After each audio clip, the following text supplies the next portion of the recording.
Welcome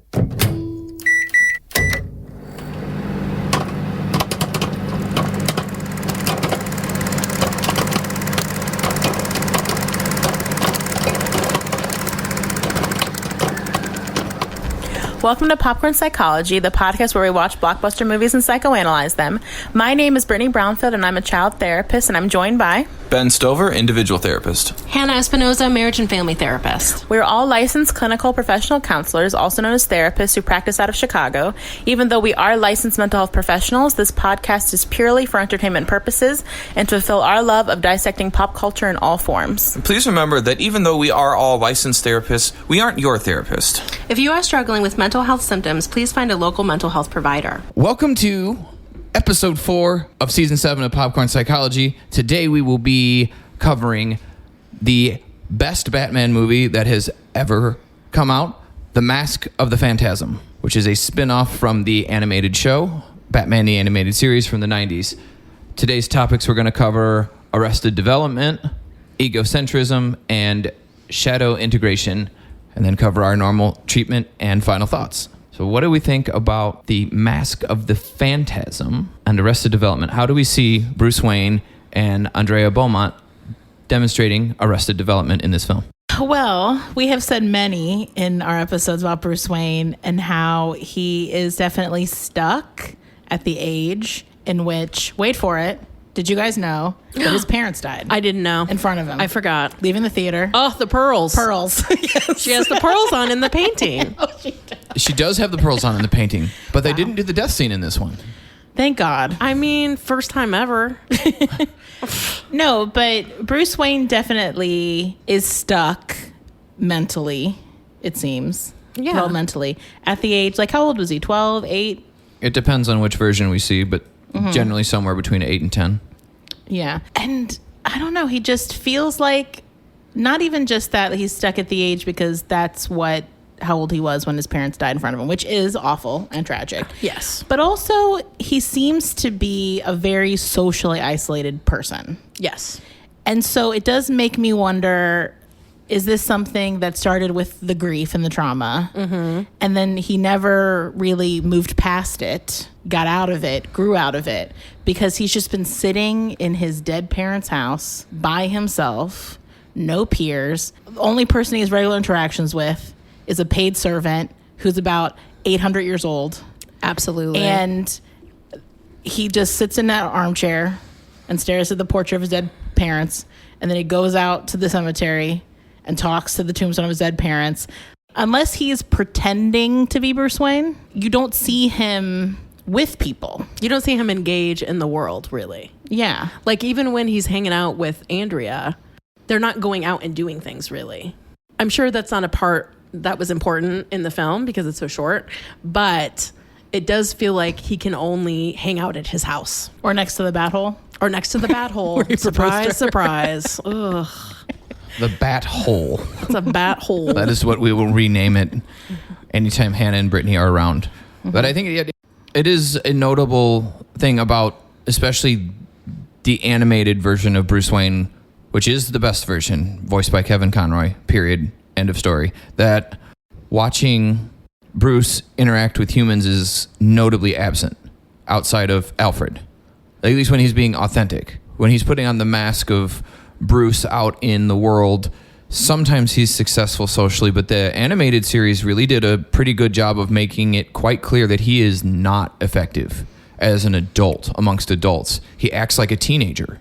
Oh. And we saw Acts it even... like a jackass. It does act like a jackass. Mm-hmm. Often. Like he is short-tempered, mm-hmm. He is impatient, and he has a very fragile ego because we're seeing him project a sense of self out into the world that he knows is a mask. And it takes a lot of energy for him to keep that up. And if anybody knocks him off his game, his mask is viable to crack. And we saw that with the councilman in the film when he was ribbing him about how he let Andrea go. Mm-hmm. Oh, yeah. And then he shoulder checks him. Yep. Like pouts. Yep.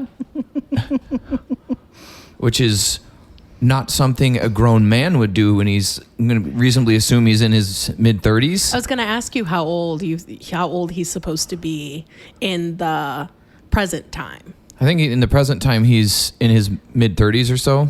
So when he was, the flashbacks are maybe in his 20s then? Yeah. Okay. Because he said it's been 10 years. Oh, okay. So he's still young. That's year one of Batman is basically what's happening. We're seeing, this is inspired by the year one Batman comic, at least part of it. Okay. And seeing Batman without a suit, kind of fresh out of college and back to Gotham, discovering Andrea and falling in love with her, all seems to happen from a very teenage spot in his life. Like his mindset and mentality is very teenage, and that exists even in the 10 years later present time scenes. Yeah, the version of Bruce Wayne he's doing in public is very young. Like, it's very two-dimensional. The way the only real scene we see him as that version of himself, he's hanging off of those two women, or like on either side of him, and then another woman walks up and she's like, he's a slut, and like throws her wine in his face or whatever she says. That also isn't a way, like if I saw a 30-some-year-old man doing that, I'm sure they do, but in that also in a place where you'd wear evening wear. Yes. And it's like a fancy fundraiser or opera or whatever it was, it'd be like, that's not grown-up behavior either. It's like Peter Pan stuff, you know? Yeah. So it's like he can't even find the right age to act like, you know, which I think says a lot. It's like he is a little kid, like Big, like movie Big. Yeah. It's like he's a little kid doing an adult. Yes. Doing the role of an adult instead of actually acting like an adult.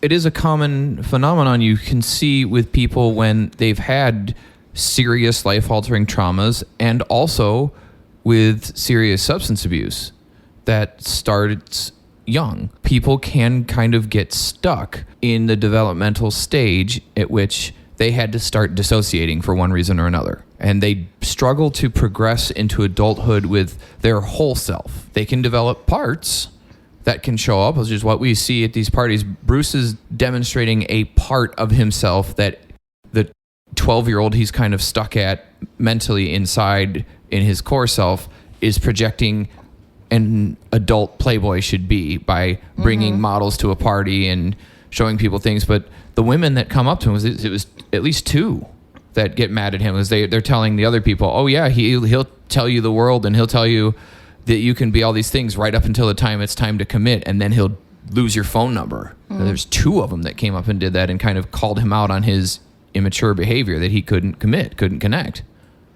And I know that's also like his point, right? Like that's the image he's trying to put off, because he wants a reputation of he wants being a playboy distant reputation. At least that's what I have always been led to believe, that he's a playboy. I mean, we see that in Christopher Nolan's version of Batman. Yeah, he does. That version of Bruce Wayne does the same thing of having, like, showing up on a helicopter and having two models on either side. I'm pretty sure it was shot for shot kind of imitating this scene. Yeah. Yeah, I could definitely see that. And we know that trauma impacts everything. And so we know that it can, when we experience something really young, that it can stop us from growing. Our brain and our body just get trapped in that. And I think that's what happened to Bruce, even though I hate his guts. And it's just really curious to me, in terms of his relationship with Daddy Butler, that it's just really wild to me that, and I know that he's isolated, but it's really wild to me that even with his Daddy Butler, he is not pushing him in any kind of way to be anything more than he is, and is accepting his behavior. And sure, he's a servant, whatever, but it seems odd that there isn't any. That part doesn't make sense to me. It also doesn't make sense to me how concise he is, and how he's in front of that big computer and he's doing all of these things, and he can be really thoughtful and he has to really think like a detective. So like, how is he? It's just interesting to me. Like, those two parts don't match up for me. Well, I will say, you saying that makes me think of people who are really smart, because technically my specialty degree is in gifted kids, even though I haven't really used that. And how when you take those courses and things like that, they'll talk about how obviously intelligence is broken up. And sometimes the smarter you are in one area of your brain, it's almost like you only have so much intelligence points. And if you're really intellectually intelligent, it almost like eats from your emotional intelligence or your social intelligence. And so it could be the case like you're talking about where he could be really naturally gifted intellectually. Yes. And the other parts of him are just not as intelligent innately. Yeah. And so he's able to have these pockets where he's really confident and probably parts, as Ben would, I'm sure, put it. Yep. But these other parts just aren't developed. I don't know. It makes me curious how much he holds his parents responsible for telling him who he is. Because what I mean by that is it seems like where he really struggles is to find his sense of self, himself, to find his sense of self outside of his parents. Like a major recurring scene in this movie was him going to his parents via tombstone, via portrait, and talking to them, pleading with them, begging, talking as if he's expecting a response. Absolutely. Not just like monologuing in front of them or thinking out loud around them or the way that sometimes you'll see people talking to dead relatives, but pleading with them as if he is expecting them to tell him who he is. So it makes me curious if he assumes that everybody else gets something from their parents in terms of who they are that he didn't get. Well, he did. And so he's still looking for that from them, right? And it makes me think of when I work with people who have been in foster care or adopted or never met one of their parents and how they can sometimes idealize the version of them that would exist if their parents were around. Sure. Or if their parents had been different. Absolutely. And how, Absolutely. because they sometimes get so stuck in that idea, they won't take the time to look inward or look somewhere else. And that's also where he feels really stuck. It's like he's waiting for his parents to come back so he can figure out who he is and what he can do next. And until he gets an answer from them, he can't get married and have kids and live a life. I mean, he bought the ring and he threw it at her. So, you know. He can't that'll be my final. That's the way he proposed to her. he can't release himself from the oath, which also but is he took right to himself. Correct. But that's that child part that got frozen, that didn't grow with the rest of him. It fractured off of his psyche and got stuck. And that's the part that's the loudest and has the most control because it's the part that hurts the most. The part of him that got fractured off, frozen, and that he guards and protects because it needs the most protecting is that child part. And that part doesn't understand how to actualize, differentiate, whichever word we'd like to use from whichever developmental theory. But we don't see him grow into his own person. He's trying to live up to the ideals that his parents would have given him at 10 years old that he understands from the mind of a 10-year-old. The adult version of him that is capable of understanding things and being a detective and synthesizing things and understanding what that string of words about a polymer he used to describe the gas cloud that Andrea uses as the phantasm and be so confidently aware of the chemical compounds he's naming is not a 10-year-old. And that part doesn't need protecting. It's a mask that he created to protect the 10-year-old. That child part of him needs the parents because it didn't get the encouragement, the growth periods because they died. So they couldn't encourage him to be someone unique. He was trying to figure out who he was as a Wayne, as a child of the Waynes. Some part of him is deeply stuck there in his grief. And it doesn't help that it seems like he never gets any replacement guardians except for Alfred. And then it doesn't seem like he gets any socialization. And so I don't know how he doesn't become this as an adult. If you put somebody in the same situation, they probably could end up in the same way that he is without having that social isolation piece is so big for him. Is such a big, that just indicates so much more. It's a real loss of social skills when you're not around peers. Who are your age. And I'm I gotta say, I'm starting to get mad at Alfred. Well, the Alfred in this version is very submissive, very servant. Yes, sir. No, sir. Kind of kissing his ass the whole time. Yeah. With a model of sanity, sir. Please. Not Alfred, even close. What, did you trying to get a bonus this year at Christmas? Like, stop kissing his ass. Yeah. I mean, I feel like Bruce should have been sent to school. Maybe he should have sent to a boarding school. Maybe he was. I don't know his whole story. But depends on which version. Usually, yes. Yeah, like he could have benefited from getting out of that house, getting out of the mausoleum that is the Wayne Manor. Absolutely. Basically, it's like a living tomb he lives in. Yeah. And being among kids his own age, being in, I don't know, God forbid, a support group with other kids Who've also lost parents. Yeah. And realize that he's not the only one, that it doesn't have to be his whole identity. Yes. And helping him move through that. I mean, he just feels like someone who never got the opportunity to process his grief because no one asked. And he's rich enough that, I mean, I think we talked about this with the Batman movie. Because of his privilege, he kind of just flew under the radar. Yeah. People look at him and he's fine. And he's not. No. And then it's clear because then when Andrea shows up, which of course he knows how to get in with because they're both talking at their dead parents in the cemetery. Oh my God. Yeah. And so he's like, whoa, you also talk to your dead parents in the cemetery? Did we just become best friends? And then they do karate in the garage. Oh my God. No, he does karate at her or around her. Like Sterling Archer. What does Sterling Archer say? Karate is the Dane Cook of martial arts. But he said it was jiu-jitsu, so don't correct me, nerds. Yeah. Also, the But way... she was in for it. She tossed him. She was here for it. Well, what I will say is... That worked for her. All right, calm down. Hey. I mean, I got to say, if she's she's looking at him with love, with hard eyes, we got other problems to talk about. Well, that's what she did. Because he's a mess. Well, no, so is she. Well, calm down. Here's what I was going to say. Yeah. Is that you can also see with how quickly he attaches to Andrea. Mm-hmm. That also says a lot about he's finally hitting preteen adolescence with her, right? Like how quickly he goes from strangers to dry humping on the lawn to dating to like, I don't know what I want to do, parents, to proposing. You know what I mean? Like, it seems to go very quickly. It does. And also it doesn't seem like he needs to know anything else about her besides the fact that they have this shared grief, which is also how kids will fall into it with each other. Of like, with little kids, you only really need to have one thing in common. Yep. To be, and also when you're teenagers too, like, oh, we have this deep connected trauma. Well, we must be soulmates. We both like the same music that's popular and sells millions of records. We are destined for love forever. I think it's more like we both have depression. Yeah. Let's hold hands in the dark Yeah. and act like we invented being mentally ill.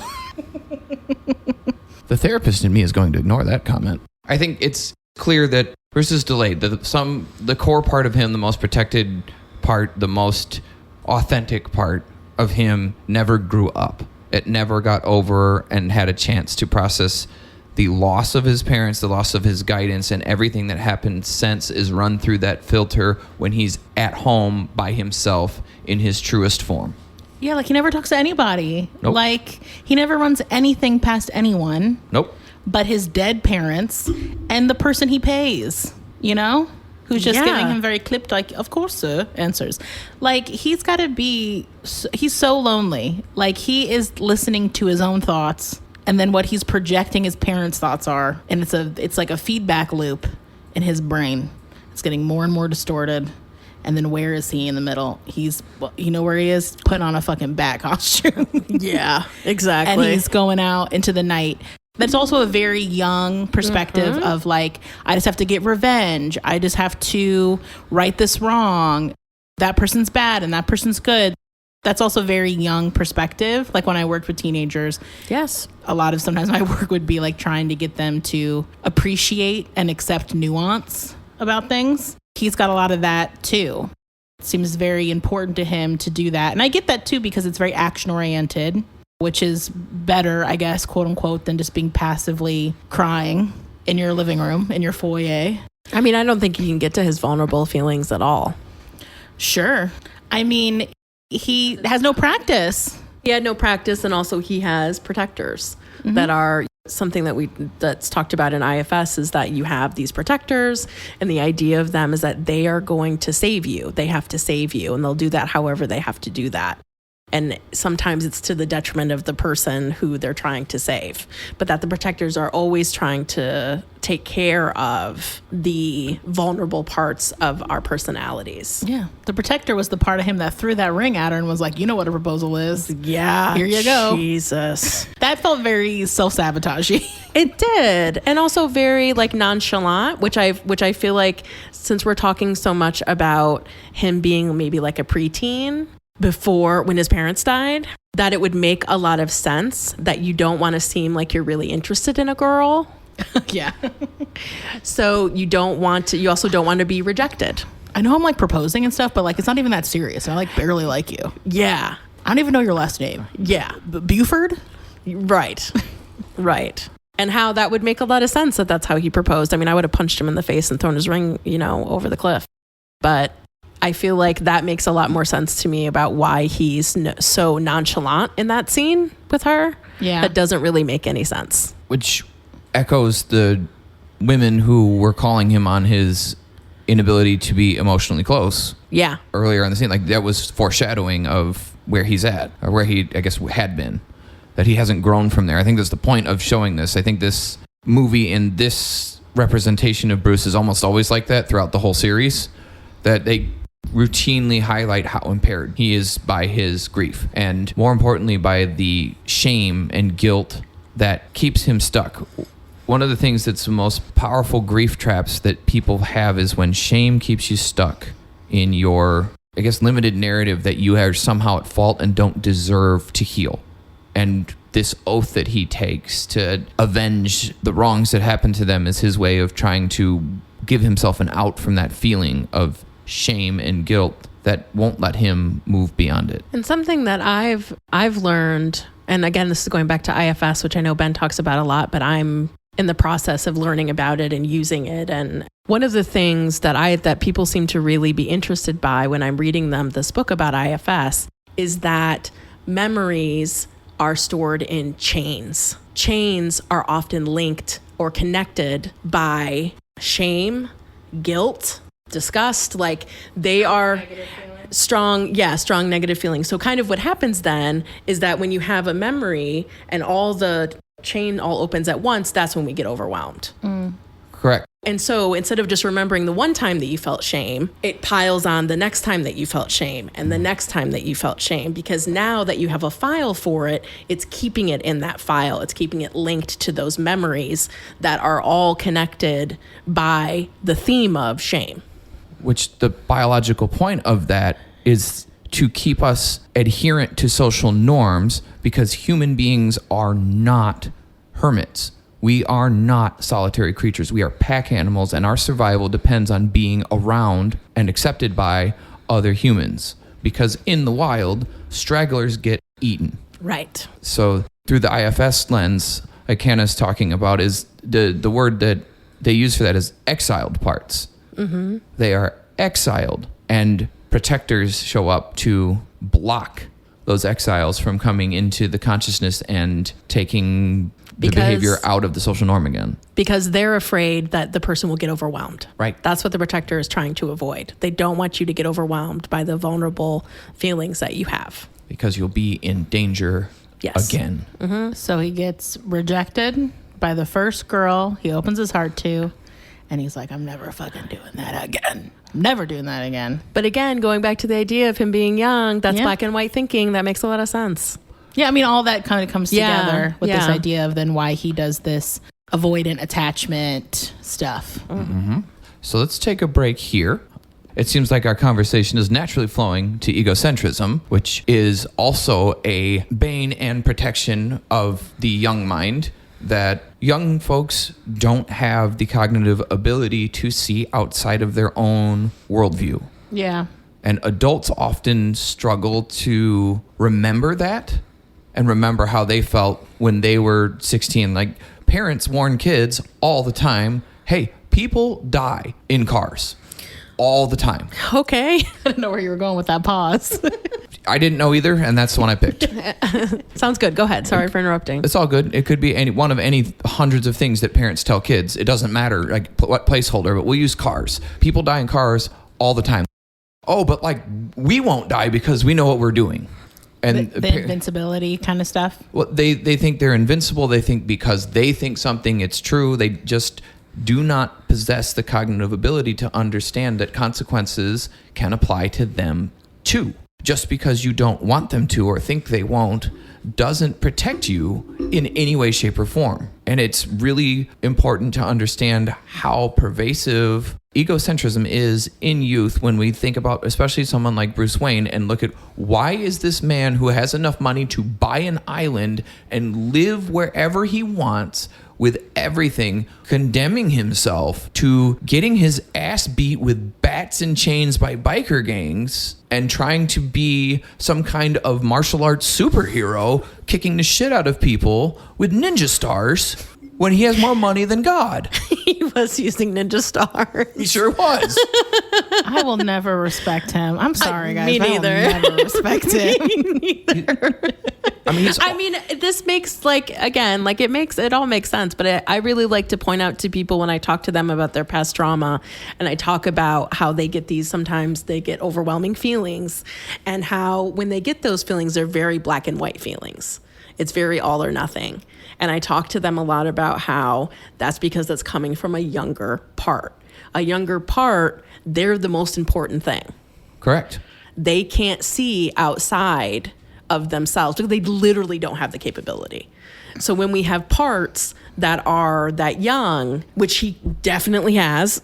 And we all do. Yeah. But some are more. Some people have more protectors. Some people have more parts than others. I mean, it's just a natural part of our experience as humans in a lot of different ways. But I feel like the egocentrism makes so much sense with Bruce because he is almost impossible for him to think about other people, it feels like. I feel like when he met Andrea in the graveyard, he was like, oh, some other people can have dead parents? Yeah. Whoa. Yeah. Have you heard about this, guys? Yeah. And also, I just found my soulmate. Yeah. That's how specific he thinks that is to his experience. That when he meets her, he's like, whoa, whoa, whoa, whoa, whoa. But yeah, it's the same thing where like little kids think that the day starts when they wake up.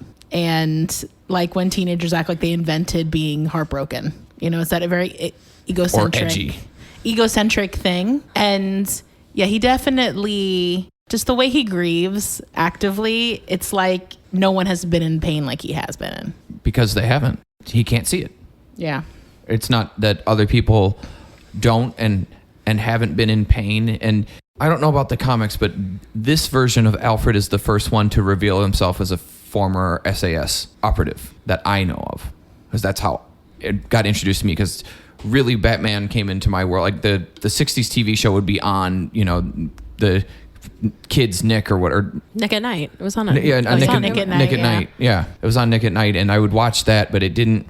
You know, that was even I thought that was corny. This Batman was the first one to bring kind of like the darkness that exists in a lot of the comics that emerged after we got out of the Silver Age of comics, where things were kind of campy and corny, and we're gonna save America as Batman and Robin because America is the best. Where this Batman took a dark turn in the 80s with Frank Miller and a lot of the other writers who took him into a more grounded approach that we got more familiar with from Keaton's Batman, from this, and we saw in the Dark Knight trilogy, whereas the Schumacher ones kind of went a little backwards in time to that corniness and the most 90s-rific horribleness that could exist. When we see this version of a more obviously tortured person who's stuck, and they take great care to show that he's a tragic figure. He's not the ideal billionaire out fighting crime, that there's a cost on him. And part of that cost is he is so stuck in a childlike mindset where he has to be the one.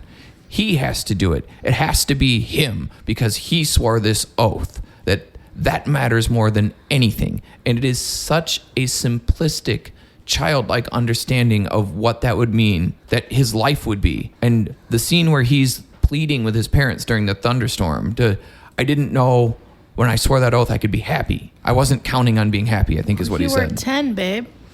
Yeah. Right.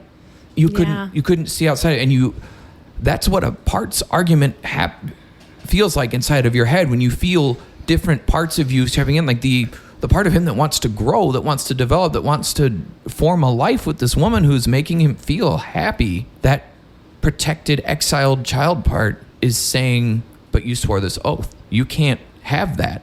You can't have this life and that one. And there's several scenes where he has that argument with himself. You can't have this life and that life. And Alfred kind of steps in as you can. Mm-hmm. I think they'd want you to be happy, but it's not coming from them, so that egocentric part can't hear it. And it's a perfect trap because he's never going to hear his parents say anything different because Nope. they're dead. Yep. You know, so it's this perfect loophole he's created that doesn't exist. It does not. It's something that's really important to remember when working with kids, that the frontal lobe of our brain, the prefrontal cortex that is responsible for our ability to have logic, isn't even online until we're 9 or 10.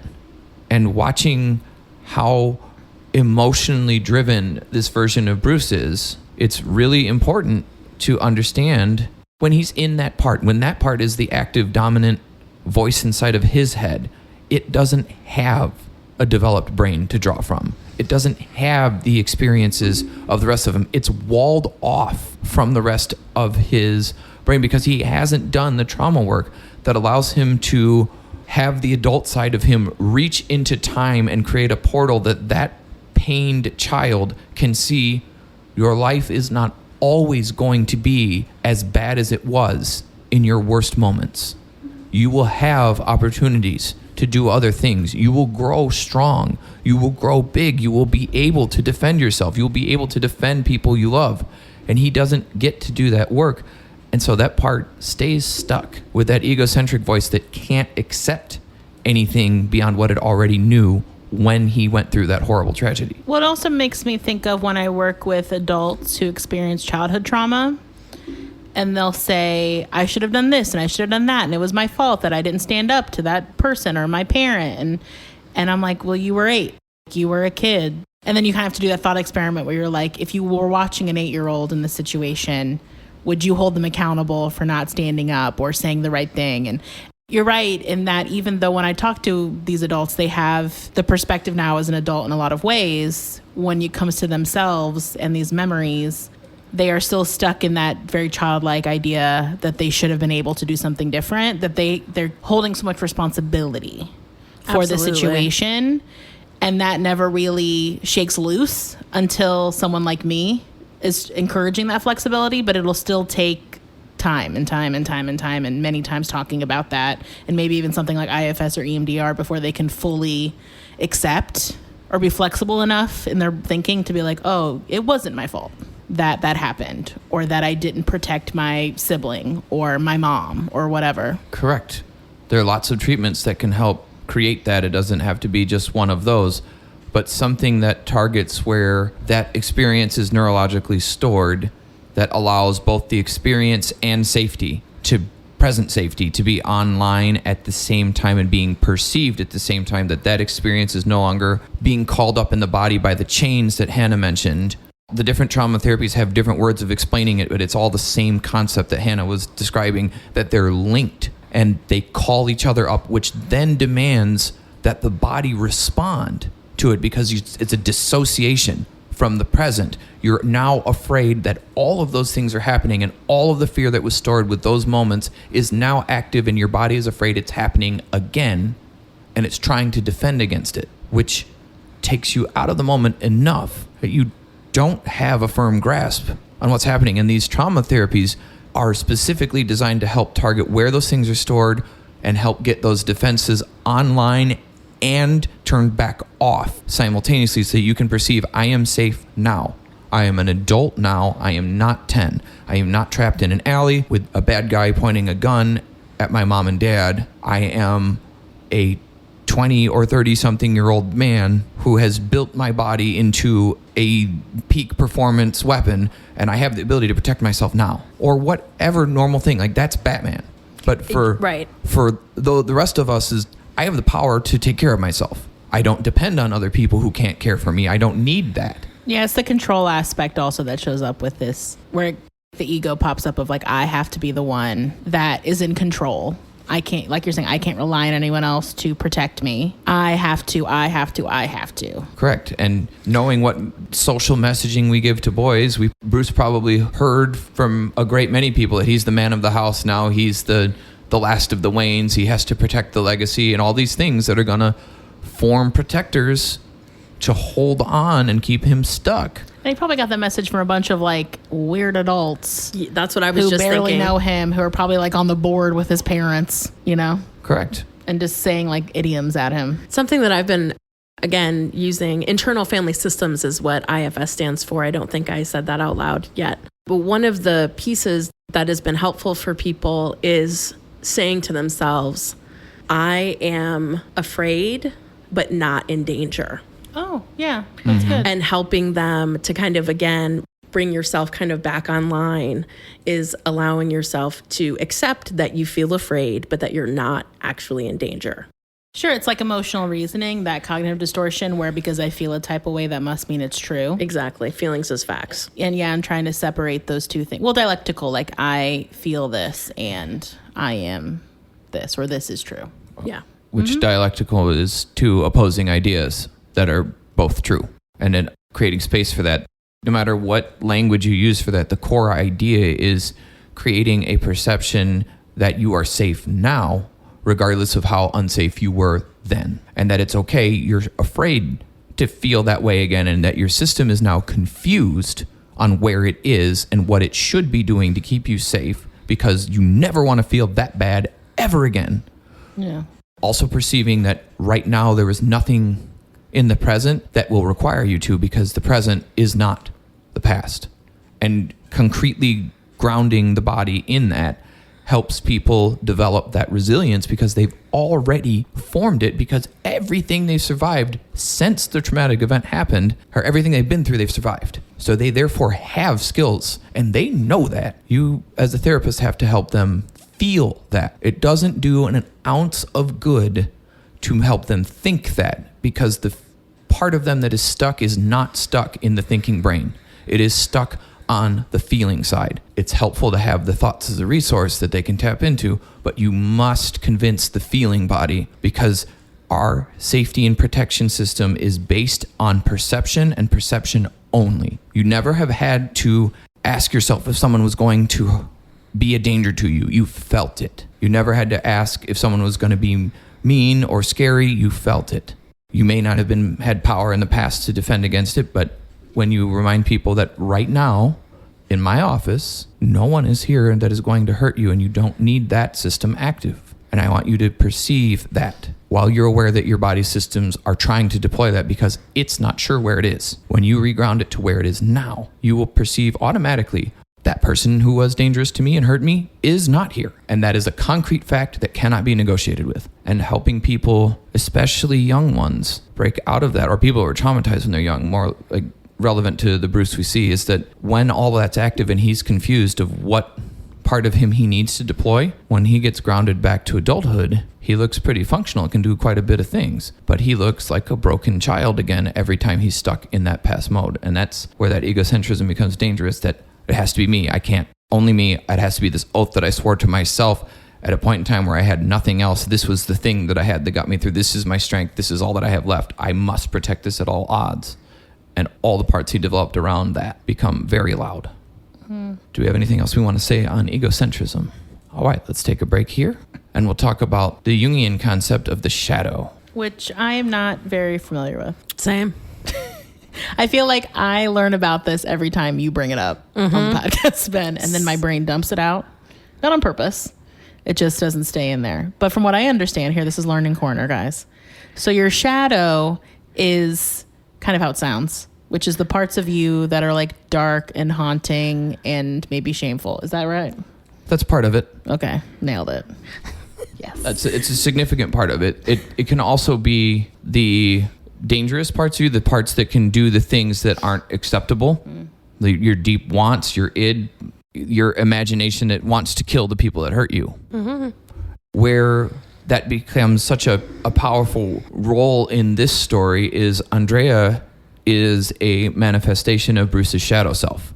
Bruce's shadow self wants to do what the Phantasm does. It is a constant struggle that Bruce swears an oath to himself that he won't kill. Well, I don't know if I believe that after all this talking, I don't even know if I believe that Bruce wants to be doing any of it. And so maybe the killing is just a step too far for him. But Andrea is like, I'm ready to party. I got my fog machine. It is strapped to my chest and I'm ready to go. Andrea's losses also happened when she was much older. I don't know when her mom died, but her dad dying is what sparked the development of the Phantasm. Yeah, because that was only not too long after she dumped Bruce, right? That's why she dumped Bruce. But then they went to No. Europe. They ran away, her and her dad. And then Right. the Arthur guy sold him out. But what and really then they happened killed is him. her dad got killed. Yeah, her that's dad what I got mean. killed somewhere, we can say 5 to 8 years after they left. Yeah. Because the councilman was running for his campaign, and he apparently had stayed in contact and not told the mobsters where he was. You hate a snitch. And then when he refused to contribute to his campaign, then he sold him out, and Joker killed him. Snitches get stitches. That's the first time Joker shows up in this story, is to enforce that idea of snitches get stitches. It's, And thrown into ditches. or in this case, given hysteria through laughing gas. Yeah, that was really disturbing. I will give the movie that. I didn't like the laughing he was doing. It was making me feel uncomfortable. Like that kind of And- laughing when you can't stop and it hurts. But I was like, this feels really authentic and it bothers me. Which is the other reason why it felt like it was made for adults. That was creepy and scary when he was doing that. Mm-hmm. I mean, I know it's meant to be, but like, yikes. What comic book companies thought was appropriate to market to kids, we can definitely take some issue with looking back on things. Looking at what we see in these cartoons, these are really adult concepts for a kid movie. When you look at the differences between Bruce, who formed Batman probably in his younger years, he just didn't know who Batman was yet. He probably formed Batman pretty quick after losing his parents. Andrea doesn't form it until she's an adult. Which is kind of wild, actually. Yeah, but if you think about it, what the differences between understandings of the world would be between those two, that a 10-year-old point of view on what right and wrong is something that is so black and white, versus Andrea, who can understand the nuances of the world. Sure, it's like where they are at ethically, developmentally. Whereas Correct. when you're a kid, like killing would be wild. Correct. And as an adult, you're like, like I'm doing the world a favor by taking out these. It's like the Punisher. And by she taking out is. these bad guys. And she is. All those people sucked. Yeah, Batman is an anti-hero, and she is far deeper into the anti-hero route than Batman. Batman tries to maintain a heroic presence by not killing, but she goes full bore anti-hero. I will do bad things for a good reason. Yeah. And she's also not worried about the identity reputation part, I don't think, that Bruce is, right? She's not trying to save a part of herself. She's going full rampage. She's going full Scooby-Doo villain. Maybe I mean more like for herself even. Like she's giving herself over to the idea. She does. And Bruce is like, I still want to be a good guy in my brain. Which is why she's the shadow. She is the darkness that Bruce rejects from himself. The part of him that if you release your shadow, you can do dark things. You can kill. You can give in to your impulses. People's shadow self can be what they tap into if they are going to have an affair. And they know they're not supposed to do that, but somehow their needs take over and they go, well, I'm going to find a reason I can justify doing this thing I'm not supposed to do. And their shadow can do that, whereas their ego can't. At least that would be under Jungian theory. And looking at how this shadow self represents itself, Andrea can do all the things Bruce can't. She can haunt and scare and complete the kill. She does not have to rely on someone else to deliver the justice. Batman's role is to turn the bad guys over to the good guys. Damning thing of that, where the egocentrism comes in, is Batman can't kill because he can't get out of the black and white thinking. And Andrea can. She can kill. She can deliver the true justice as she sees fit to meet her perceived need. And she has no hesitation. Bruce has constant hesitation on what he can and can't do, and must constantly grapple with the decisions of what a hero does. When he throws someone off a building to scare them, he pulls them back up with his grapnel gun. I guarantee Andrea would not do that. No. So the point of this story, what shadow integration work is being able to look inward and accept that darkness within yourself and accept that it's there for a reason.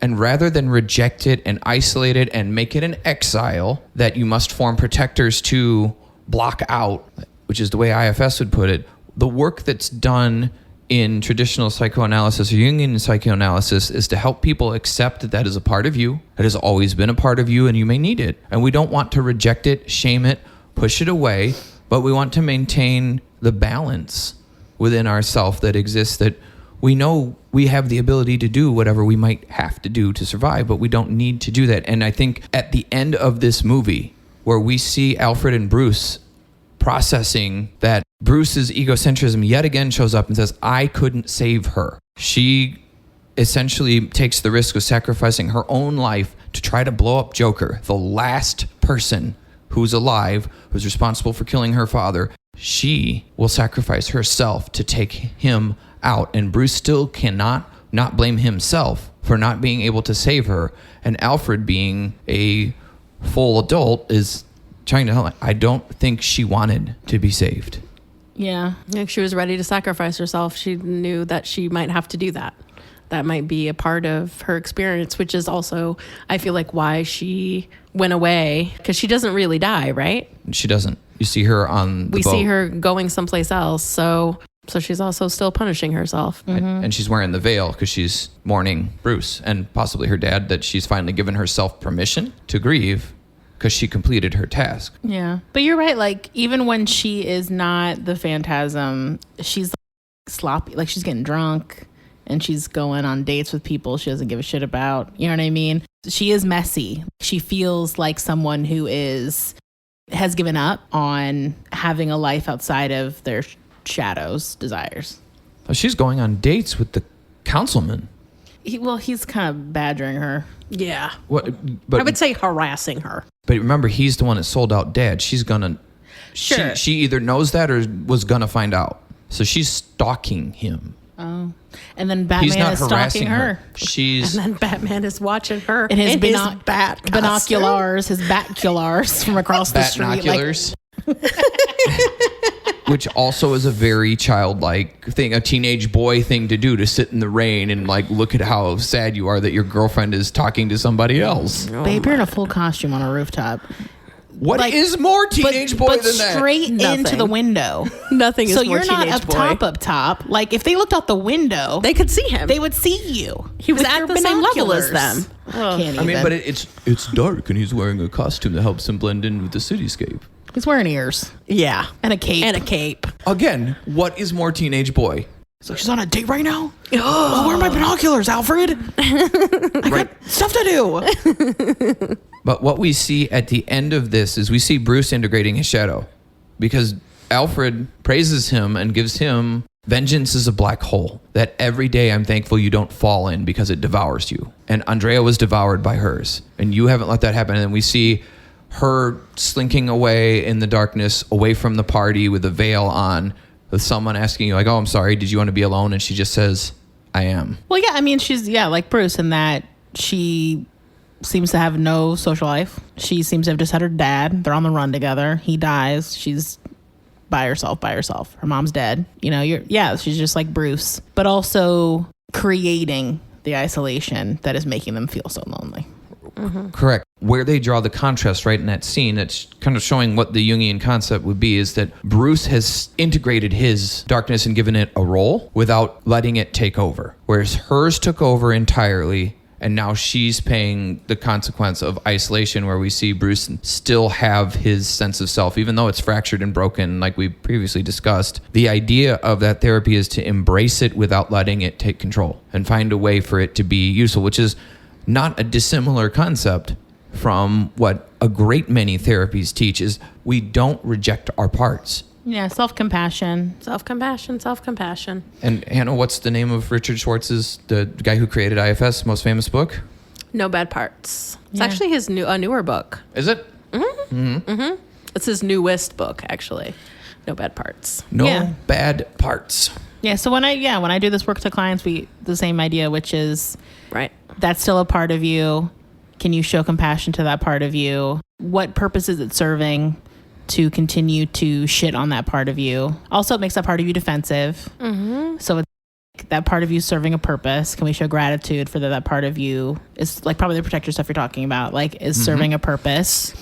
And that, because I think a lot of times in therapy, people will think I have to kill parts of myself to be healthy. Yes. And so what I will tell them is, that's not what I'm asking for. That's not what I'm asking of you. So can those parts of you chill out? Because I'm not this enemy that's coming in to like snipe them for the benefit of like the core person in front of me. And so part of this work of like the integration you're talking about, Ben, is that like, can we show love and compassion and gratitude for all the parts of ourselves? And if we can do that, then that part of you, that shadow part of you, doesn't have to be so loud, doesn't have to be so out of control, doesn't have to be so dominated by fear and all that kind of stuff. Right.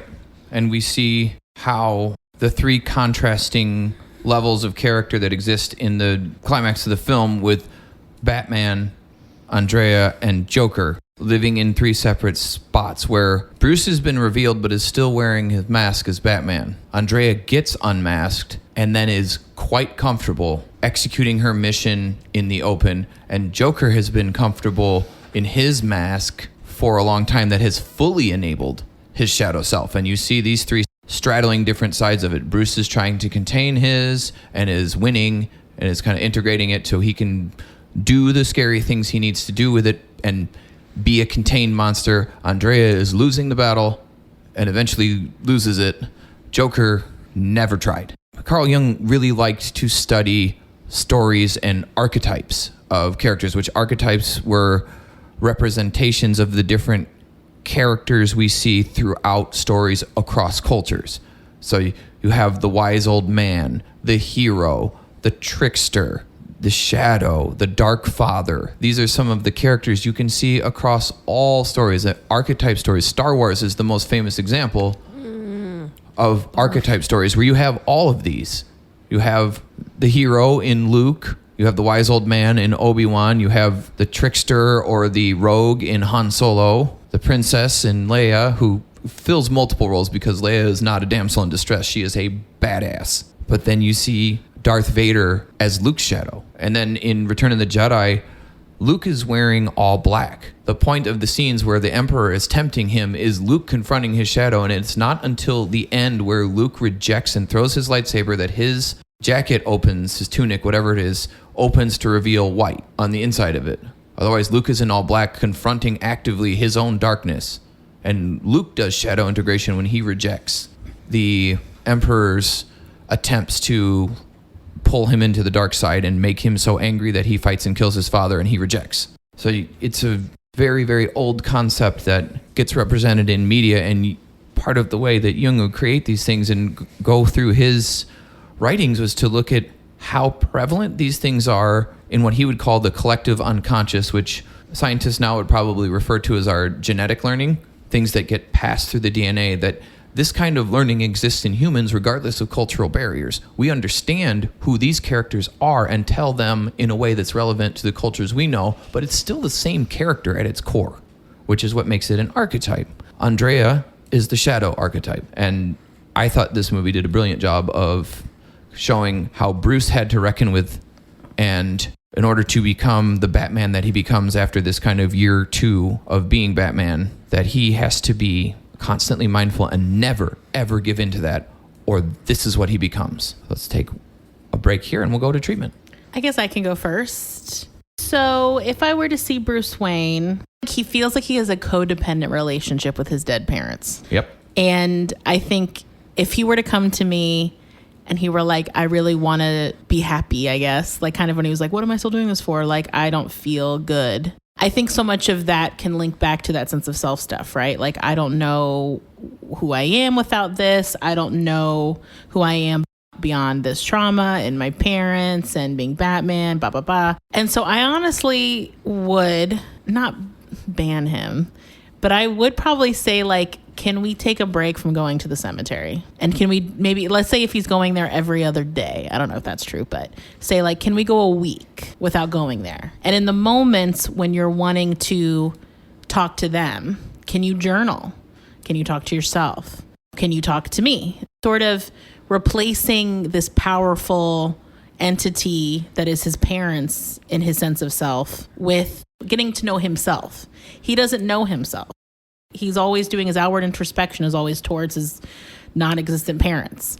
And so I would want him to start practicing going inward and then examining within himself, how did that feel to not go there? You know, that's why I would start little bits. Let's just go like a week, or let's skip the in-between visit. Let's go Monday through Thursday without going. So let's just not go once. and see how that feels. And then that also allows him to, if I were to teach him other coping skills for the feelings that come up, it gives him opportunities to practice that. You know, I think it would be a lot of replacing the entity that is his parents, the coping mechanism that is his parents, with these other things. And part of when you do codependent work is you have to do that detangling work, and you have to start asking yourself for permission. He really can't ask himself for permission. We see him asking his parents for permission and feeling trapped by that. And so I would really want to build up his sense of self, even just basic stuff like what makes you feel good. Do you know what makes you feel good? Do you know what it feels like to feel good? Maybe even having him keep a journal of like his feel, like doing like mood check-ins with himself. He feels like someone who needs to start from the ground up in terms of feelings identification, self-regulation, coping skills. And like I said, you wouldn't want to just say you have to stop all that stuff you're already doing, because that would be too much to ask. And people do worry with therapy that if they go to therapy and they're honest with the therapist going to be like, you can't stop. Like even when I work with clients who engage in self-harm behaviors like cutting, I don't say you have to stop if they're not ready to stop. It becomes more like, can we practice these other skills that maybe we can replace the cutting with? And then next time you want to cut, can we set a timer for 10 minutes and see if we can go 10 minutes without doing it? You know, learning how to ride the wave of that feeling, learning to just like disentangle your emotional state with that behavior. Because I do think in a lot of ways, what he does as Batman, I would argue, is self-harm. He is getting hurt, like he's getting really physically hurt. He's in pain. I mean, he just feels like someone who's like in deep pain and confusion about himself. And so if he would be game to do it, but I think he would be, this is like a world in which he decides to go to therapy, which I don't know if that world exists. But I think if he came in my office like and genuinely was like, I'm not happy, came to my office in like surrender mode, like I'm ready to surrender to the process of therapy, I would do baby steps with him and almost also like do some like developmental psychoed about what is a appropriate level of attachment to his parents too. And that's where I would maybe encourage him to go to a group, like a support group, make friends. Like I think the social isolation piece would be big too, because I think he just is, he's in a vacuum all the time and he needs more voices in his head, including his own. And he needs to expose himself to other things. And it could be like, I know he's famous, so it could be like, can you find a support group in like another town? Or if it was current day, like on Zoom or online, and just get some normalization too around his feelings. The stuff that I would want him to have done when he was young, which I probably have talked about in other episodes where we talked about Batman, of like, God damn, I wish when his parents had died that someone had put him into therapy, for fuck's sake. And that he had like a proper guardian. His parents, who they knew they were so rich and that they were in a dangerous city, they didn't have a plan for him. Should something happen to them, they don't have a will that said, hey, you can live with Aunt Petunia or whatever. Yeah. You know, and get therapy. That also always felt weird to me about the Wayans. Maybe somebody just kind of going off, but that they didn't have a contingency plan for him that was more mentally healthy. They just kind of were like, I mean, they were just lucky that Alfred stuck around. So that's kind of where I would go with treatment with Mr. Wayne. Okay, I can go next. Mine is going to be a little bit different because as the resident marriage and family therapist on this podcast, the only relationship that we really see is Bruce and Andrea. And their relationship is not good. And they're both lying to each other on the regs. So this would not be a relationship that I would be open to. They would, again, like I know I talk about this a lot, but they would both come in, both tell me they had secrets, both tell me that they didn't want to share their secrets. I wouldn't be able to do therapy with them. So what I thought I would do is follow up from our last episode and just clarify. I know that I talked about a communication skill called couples dialogue.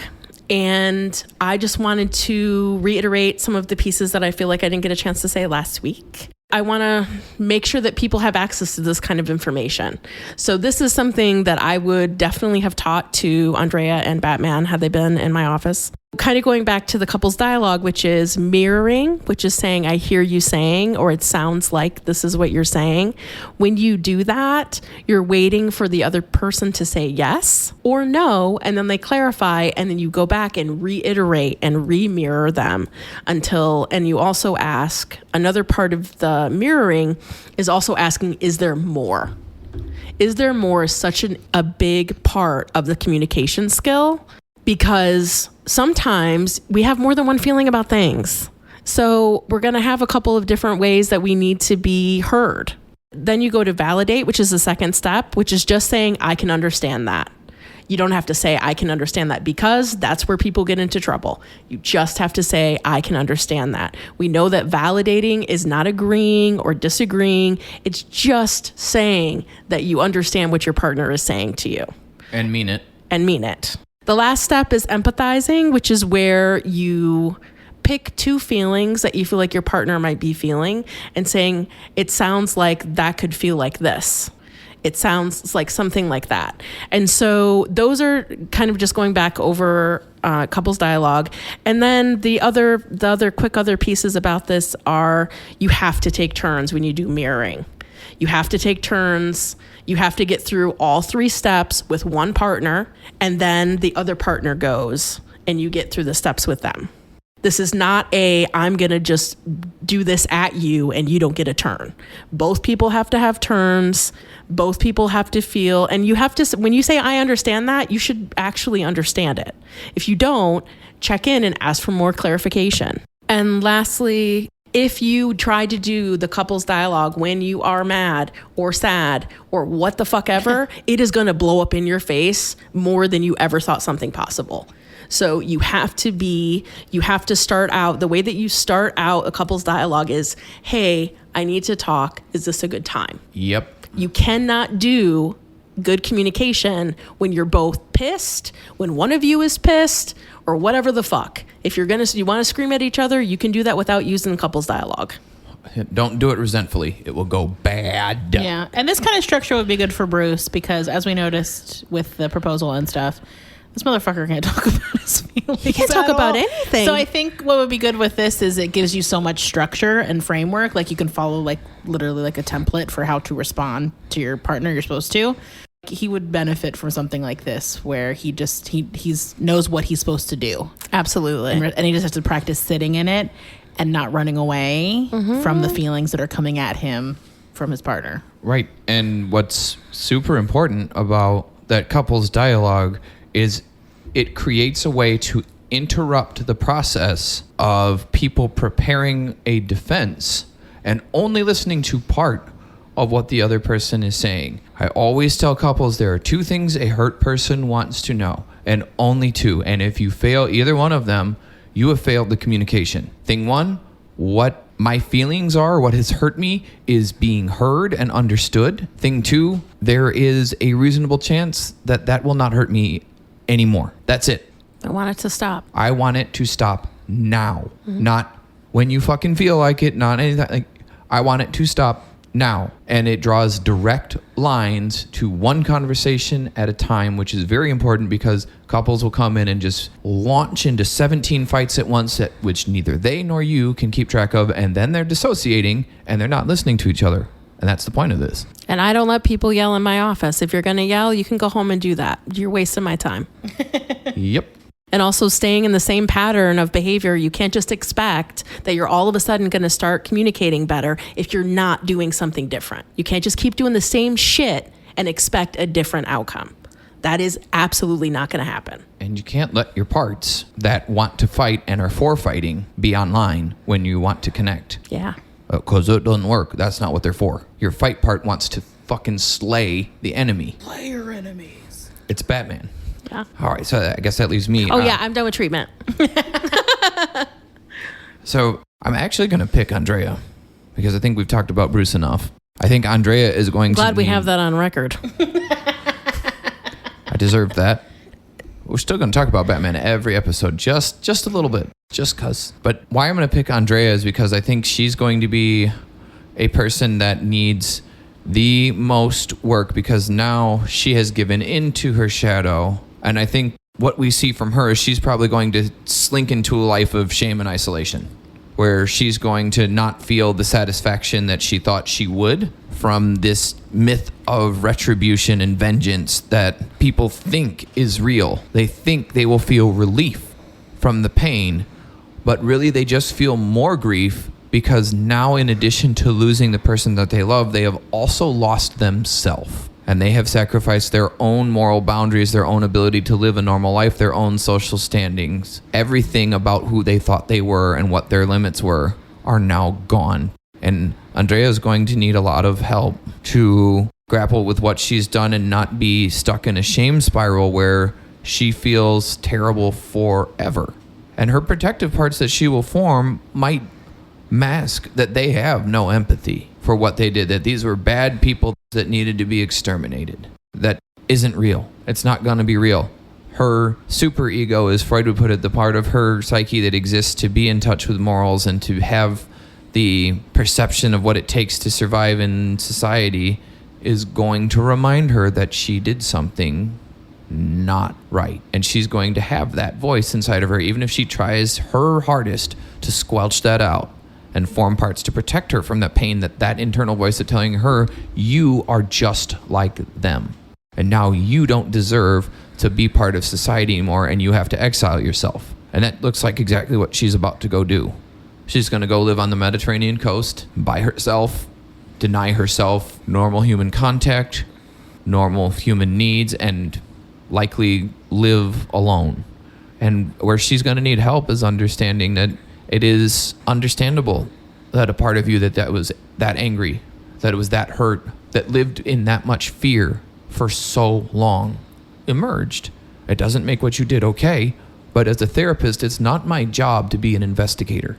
It's not my job to assign things to policing or justice. It's my job to care for a hurt person sitting across from me.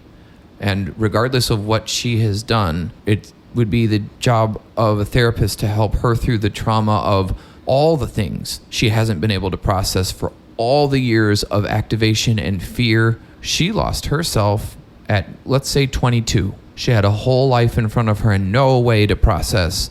She was about to marry the richest man in Gotham and have all her dreams come true, so she thought that this prince, this actual real life prince, would see her, choose her, and they could go be happy and see each other through their pain because the lies that they were telling each other were not exposed yet. Mm-hmm. Her 32, 35-year-old self knows that those lies were there and would need help integrating with that 22-year-old self that is isolated because it had loss. And the part of her that lost her mom and whatever of her life she was or wasn't able to grieve then would need help having a pathway to acceptance and meaning-making from the loss. I think it would be a multimodal trauma approach with her, a trauma-informed approach. There would be IFS work or any kind of parts work. There would be EMDR work and trauma-focused CBT work and probably expressive work, honestly. But I think her having a pathway to feel accepted and seen as a person that she can reckon with herself would be vital to her having any chance of psychological health. And let's take our last break there, and we'll go into final thoughts. Hannah, I feel like you should go first. We should go in order of most to least hateful. Sounds good. I hate Batman. I hate that he's a rich white man who can't get his shit together, even though he has all the resources in the world. Even though I know we just talked about why he's like that. Like, whatever. I thought this was fine. I'm never going to watch it again. I was surprised when it was done. I was like, I guess the story's over now. I'm not interested anymore. I don't have respect, Batman. I hate him. I hate his guts. And I'm sick of talking about him. And I don't like this movie because it's about him. And I don't like him. So that's how I feel about it. Okay. I'll take it from there. This movie isn't for me, which is fine. Some things aren't. Animation style is not really for me. I didn't watch this kind of animation even when I was a kid and I was at the right time, at the right age for it. I'm a 90s kid. I spent a lot of the movie being like, what age demographic is this for? Because they're like fucking on lawns and like having boozy dinner dates where there's like the insinuation of going to bed with each other, like her and the Arthur guy. But at the same time, it's like full Scooby-Doo wackadoo stuff. So that was kind of throwing me. I think similar to what you were saying, Hannah, is that I have talked about Bruce Wayne, aka Batman, so much on this podcast. Like I've really had to take him seriously because of this podcast. You're welcome. That I think it's ruined Batman for me. Like at first I was like, I'd watch the Batman movies, like Christopher Nolan, like hee hee ha ha, fun popcorn movies, you know, absolutely, sometimes stylistically done pretty well. And now that I've really had to like read this man up and down and sideways, Bruce Wayne, I'm just like, this fucking Joker, no pun intended, this guy who's dressing like a bat and showing up places and spying on girls with binoculars and acting like such a weirdo. And like, I don't know. It's like, so I will never watch this again. I don't really have a reason to ever watch this again. It's not like I said, it's not my style. It's not for me. I don't have a nostalgic relationship to it. I can understand why it probably feels really close to how the comic books feel. And I'm also not a comic book person. So yeah, I think I'm good as well on Bruce Wayne. He just needs to go to therapy. I'm begging on my knees, Bruce Wayne, just go to therapy, babe. Please. Please, somebody write and a leave fucking me comic alone. book. A comic book where he goes to goes to therapy and leaves me therapy alone. and he uses all of his money and he gives it to other people. That's what I want. Start a social service program. Start in something. You have Gotham. so much money. You have so much. When you everything. were pleading and you were pleading at your parents' tombstone, you're like, should I just donate money? Yes.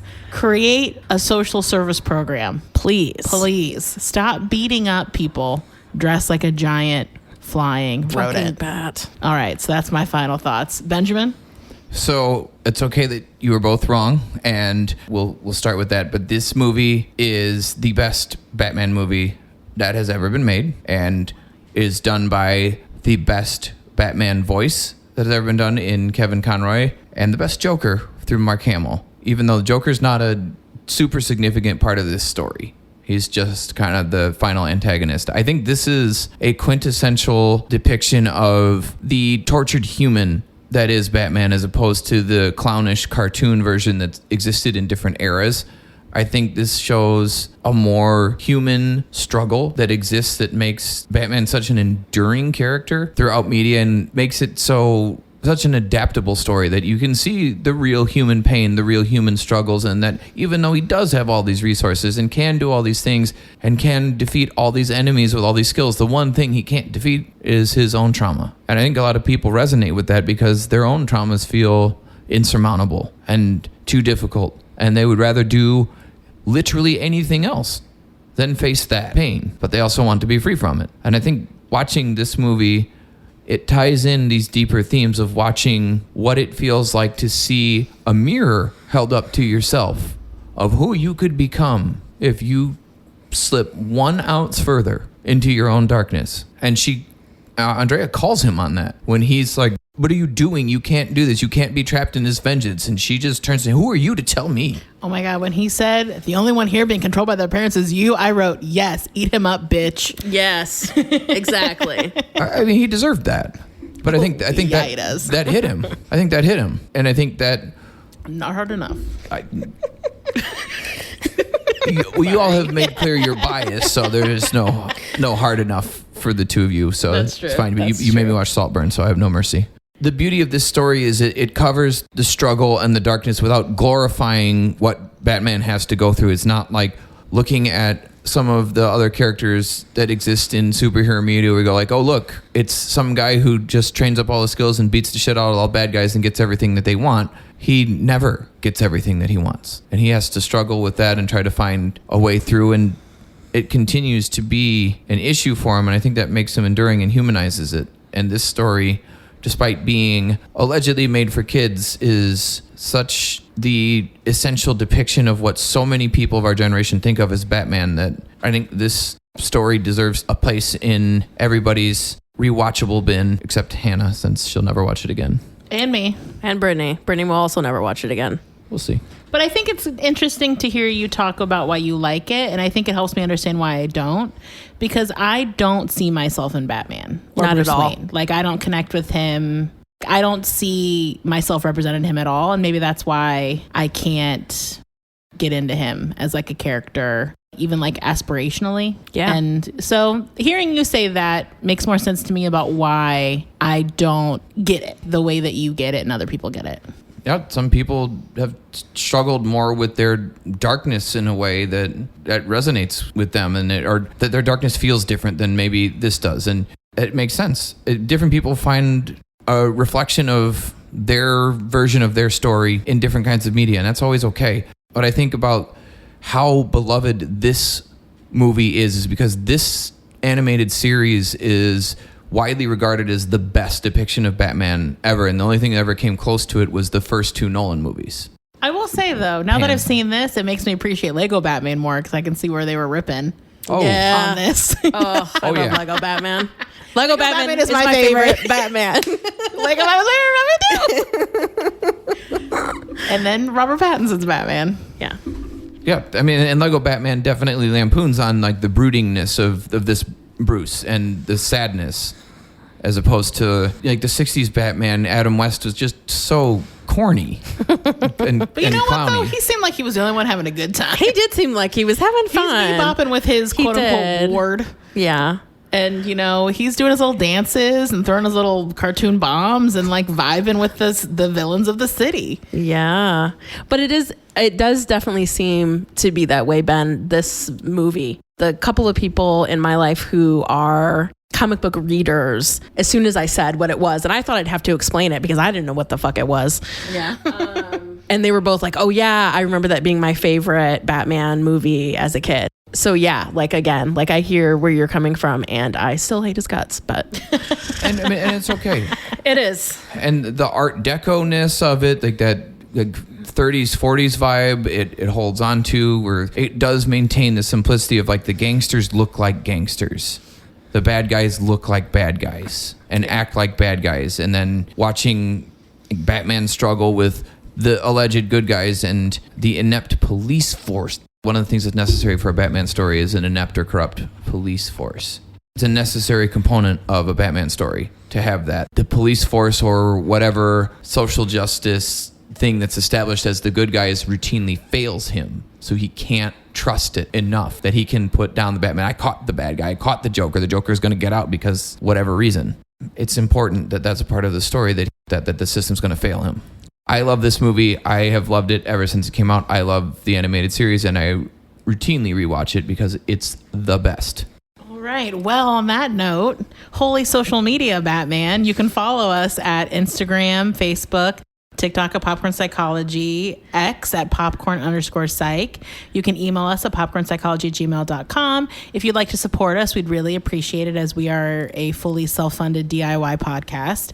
You can become a Patreon patron. If you are, I think, $10 or more patron, you will get access to early and edited episodes. If you are $50 or more patron, you can pick the subject of an episode we talk about. And you can also find us on TeePublic, and you can buy cute merch of ours, and that also helps sponsor us as well. As always, fight your shadow self, y'all, and go to therapy instead of dressing up in a costume. Please. And leave us a review. Thank you.